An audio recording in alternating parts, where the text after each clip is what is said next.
Sud Radio, le livre du dimanche. Le livre du dimanche sur Sud Radio, il est 9h41 précisément. Les tout petits face aux écrans, comment les protéger? C'est le livre qui est signé Anne-Lise Ducanda. Bonjour à vous Anne-Lise Ducanda. Bonjour. Vous publiez ce livre aux éditions du Rocher. Vous êtes vous-même médecin en protection maternelle et infantile. C'est un cri d'alarme que vous poussez avec ce livre. Vous parlez d'une épidémie silencieuse. La surconsommation et même la consommation tout court d'écrans, donc de smartphones, de tablettes, celle qu'on est peut-être en train de réserver pour les courses de Noël en ce moment, à des enfants qui n'ont pas l'âge d'y faire face et qui, du coup, lorsqu'ils y deviennent addicts, c'est le mot, eh bien, développent un retard de développement. C'est un problème sanitaire auquel on va se confronter très rapidement? Alors, on est déjà confrontés, nous, professionnels de terrain.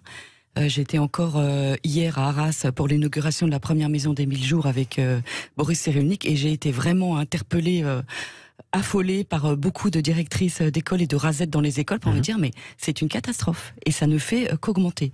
Donc les chiffres sont épidémiques, les écrans c'est partout dans notre quotidien et les parents entendent beaucoup plus de messages rassurants sur les écrans qui sont éducatifs et d'ailleurs 70% des parents d'enfants de 0 à 2 ans donnent des écrans aux 0-2 ans parce qu'ils sont éducatifs. Et les messages finalement dont on va parler tout à l'heure sont très peu entendus et il faudrait les marteler comme les gestes barrières pour la Covid. Donc on a des applications éducatives censées amuser ou plaire à des enfants de 2 ans ou de moins de 2 ans. Vous dites, à moins de 2 ans, il ne faut surtout pas s'approcher d'un écran. Alors, les écrans pour les tout-petits le privent de ses besoins vitaux. C'est-à-dire d'interagir directement face à face avec des adultes qui peuvent regarder dans les yeux et aligner leurs émotions, leurs mimiques et tout ce qu'ils font, et découvrir le monde réel en 3 dimensions avec tous leurs sens et leur corps. Donc c'est impossible avec un écran. Donc on est hypnotisé par cet écran comme on l'était quand on était petit nous-mêmes devant la télé et que nos parents nous le reprochaient d'ailleurs. Alors c'est vraiment le caractéristique des écrans et c'est pour ça que c'est dangereux toujours de dire les écrans sont pas dangereux, ça dépend de l'usage qu'on en fait. Les écrans sont dangereux parce qu'ils font quoi? Ils captent l'attention involontaire de l'humain par l'attention réflexe qui fait qu'on regarde tout ce qui bouge et qui fait du bruit. Oui. Et en plus, ils le donnent du plaisir sans effort, en stimulant dans le cerveau le circuit de la récompense avec fabrication de dopamine. Donc ils agissent exactement comme une drogue dès la naissance. Et vous voyez des tout petits bébés dans vos bras, si la télé est allumée dans la pièce, il va tourner la tête pour aller voir l'écran ou le smartphone que vous tenez dans la main. Et à partir de quoi c'est dangereux? Parce qu'après tout, bon, on a tous connu des couples qui avaient un enfant de 0 à 2 ans. Bon, il est en train de jouer dans une salle, il y a la télé, c'est pas pour lui qu'on l'a allumée. S'il la regarde 2 secondes, il va pas développer un trouble quand même. Alors si l'enfant regarde 2 secondes la télé, il ne va pas développer un trouble. Les études montrent que pour les tout petits, c'est à partir de 15 minutes par jour. C'est ça. Ou c'est si quand la même télé... beaucoup, hein. Ça passe vite 15 minutes par jour. Mais c'est puisqu'on a des écrans tout le temps dans nos mains. Ouais.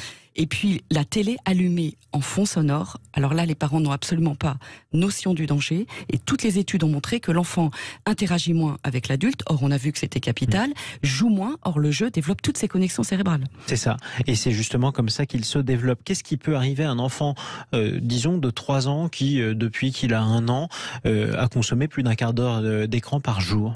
Alors on est bien d'accord que c'est gradué et que à 20 minutes d'écran, vous aurez peut-être un petit retard de langage, un petit trouble de l'attention, mais vous n'aurez pas des troubles massifs. C'est rattrapable.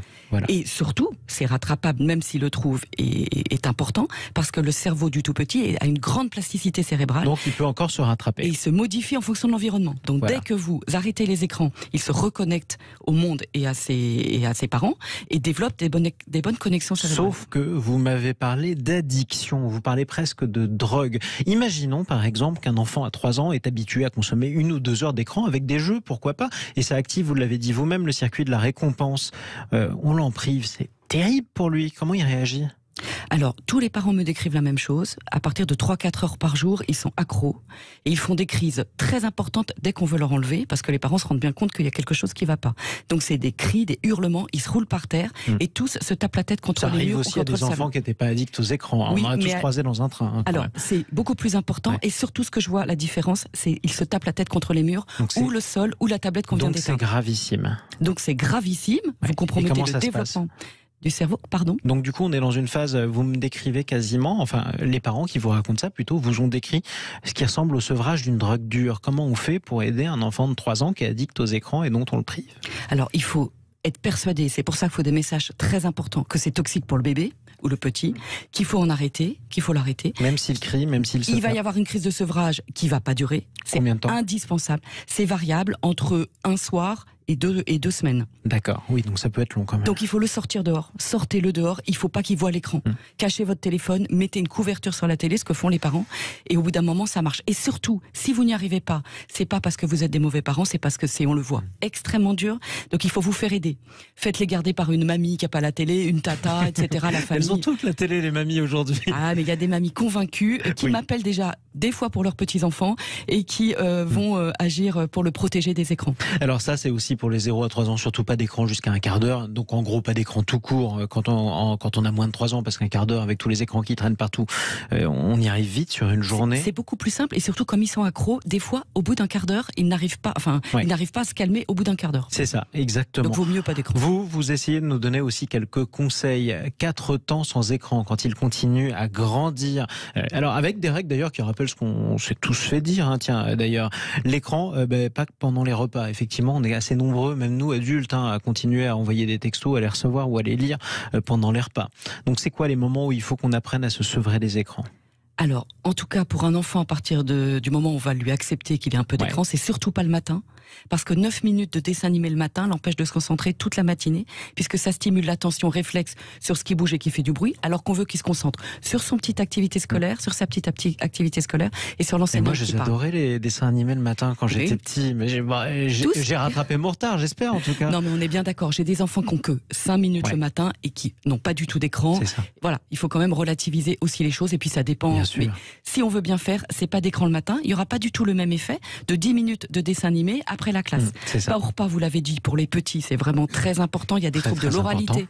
Et puis après, c'est le moment d'échange privilégié, de découverte sensorielle. Regardez vos enfants, touchez-le, laissez-le vous toucher. C'est la prise de contact, quoi. C'est ça. On communique, on échange par les gestes, par les touchés, par les émotions, par le regard. Et ça développe après le langage. Et qui dit langage dit développement intellectuel, c'est très important. L'autre pas, c'est pas le soir dans la chambre, parce que la lumière bleue empêche la sécrétion de mélatonine, qui est l'hormone du sommeil. Et puis tout ce qu'on voit sur l'écran a plutôt tendance à nous exciter et pas à nous endormir. Et puis pas dans la chambre de l'enfant, évidemment, parce que on en parle de plus en plus, même des tout petits sont exposés sur Internet, parce qu'on leur met des petites comptines sur Internet. Mais très vite, ils peuvent passer d'un petit dessin animé à des contenus violents ou pornographiques. Oui, ça arrive aussi, c'est un autre fléau qui a été d'ailleurs dénoncé par de nombreux professionnels qui sonnent l'alarme. On peut en faire un point de définition sur cette lumière bleue, ça c'est très important. C'est la lumière qui permet à notre écran de smartphone de briller. On la trouve aussi sur la télé ? On la trouve sur tous les écrans. Alors, les télés récentes, bien sûr, tous les écrans, et il y a même des jouets avec. Et elle vous empêche de dormir. Donc le film du dimanche soir, par exemple, c'est non. Écoutez, si vous avez des problèmes de sommeil, peut-être on recommande pas d'écran 1h30 avant de se coucher. Et si vous n'avez pas de problème de sommeil, vous pouvez regarder votre film. Effectivement, on peut garder effectivement ces conseils. Est-ce que vous pensez qu'on est face à une crise sanitaire qui va nous tomber dessus bientôt ? On est devant une crise sanitaire majeure. Il faut que le gouvernement se saisisse absolument du sujet. Qu'il fasse quoi du coup ? Qu'il interdise la vente des portables ? Alors, honnêtement... Pour les enfants ? Honnêtement, ce qu'on demande, c'est en dessous de 3 ans, interdiction des écrans. Les parents vont les utiliser, mais le message ça très fort, il n'y a aucun intérêt et c'est toxique. Rappelez-vous ça, c'est toxique pour le développement cérébral de votre enfant. Et pour les plus grands, puisqu'on en parle aussi, on est pour légiférer pour interdire les smartphones avant 15 ans. Quel est l'intérêt de connecter un enfant de 10 ans à Internet ? Il est connecté à tous les prédateurs sexuels. Il a le risque de cyber... Les prédateurs sexuels vont où ? Oui, mais il y a pas que ça. Ils vont là où il y a des enfants. Oui, mais TikTok, ils vont aussi Fortnite. à la sortie des classes. On ne va pas leur interdire à la sortie des classes quand même. Oui, mais vous ne pouvez pas interdire votre enfant de sortir de l'école. Vous pouvez protéger votre enfant en lui donnant un téléphone qu'à 15 ans. Les parents n'ont pas notion, toutes les enquêtes le montrent, des dangers. Ils pensent le protéger. Je suis en lien avec lui. Mais ils le mettent en lien avec tous les 7 milliards d'individus en leur donnant un smartphone. Donc nous, on est pour pas de smartphone avant 15 ans, mais l'enfant peut avoir un téléphone où il envoie des SMS et il téléphone à ses parents et ses copains. C'est déjà ça, par exemple. En tout cas, j'ai des enfants en bas âge. Je réfléchissais à lui offrir un cadeau de Noël parce que j'ai vu cette petite application sympa qui lui permet justement d'apprendre la vie. C'est non. Pas de cadeau de Noël comme ça. C'est non le meilleur cadeau que vous pouvez faire à votre enfant, c'est lui offrir du temps. Et n'importe quelle activité sur écran sera toujours plus toxique que n'importe quelle activité du monde réel dans un monde en 3 dimensions où il explore avec son corps, ses sens et partager avec vous. Merci beaucoup, Annelise Ducanda, médecin en protection maternelle et infantile. Vous publiez ce livre, Les tout-petits face aux écrans, comment les protéger? C'est publié aux éditions du Rocher. Merci d'être intervenu ce matin dans le Grand Matin Week-end sur Sud Radio.